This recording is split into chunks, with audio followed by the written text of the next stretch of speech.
আমার ছেলে সুমন নির্বাচন করতে গিয়ে আজকে এখান থেকে হারিয়ে গেছেন, চলে গেছেন। জনাব রাইজুদ্দিন আহমেদ রাজু সাহেব ওনার সাথে পরামর্শ করে আগামী নির্বাচনের তফসিল ঘোষণা করে রাজু সাহেবের পরামর্শ অনুযায়ী সোহাগ সুমনের জানাজায় এসেছিল, আপনাদের সামনে কথা বলেছিল। সে যেভাবে কথা বলার কথা ছিল সেভাবে সে কথা বলতে পারে নাই।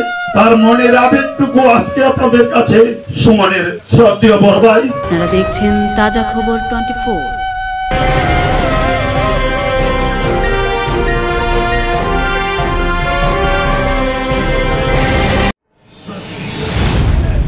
লোভ লালসা জন্ম হলো, তখন একদিন তাকে বাসায় নিয়ে ডেকে পার্টারের কাগজ ছিঁড়ে তার কাছে জোর করে 4টি চেক, ব্লাইন্ড চেক রাখে, যেখানে সর্বোচ্চ 20-25 লাখ টাকা পাওনা।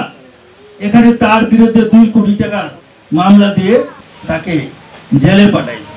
আজকে আমার ছেলে দীর্ঘ 22 মাস পরে আমি তাকে আবার বের করে নিয়ে আসছি। সব অপরাধ তোমার, সব মনের কষ্ট সব মাফ করে দিয়ে আমি তোমাকে দোয়া করব, তুমি আমার বড় ছেলে, এই সংসারের হাল তুমি ধরবে।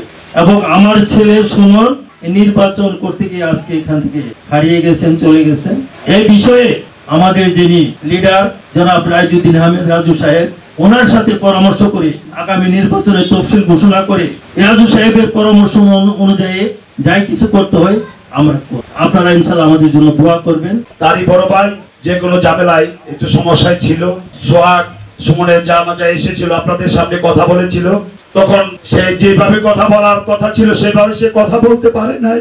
তার মনের আবেগটুকু আজকে আপনাদের কাছে সুমনের শ্রদ্ধেয় বড় ভাই সোহাগ কিছু আপনাদের বলবে। আপনারা যে তার মেয়ে সন্তান দিয়েছে, মানে আল্লাহ পাক যাকে পছন্দ করেন তাকে কিন্তু মেয়ে সন্তান দিয়ে দেয়। তার 2টা মেয়ে সন্তান হয়েছে, আল্লাহ পাক তাদেরকে বড় করুক, তার স্ত্রীকে ধৈর্য ধরা তৌফিক দান করুক। আর তার যে শ্রদ্ধেয় পিতা মাতা যারা সবসময় মুখ দিয়ে আমার কাছে আসতে বলতো এই কথা, তার ব্যবসা প্রতিষ্ঠানের কথা বলতো, এই ব্যবসা এবং ছেলেটা আমার খুবই কোয়ালিফাইড। আমরাও দোয়া করছিলাম যে আল্লাহ পাক তাকে তার বাবার একজন উত্তরসূরি বানিয়েছেন।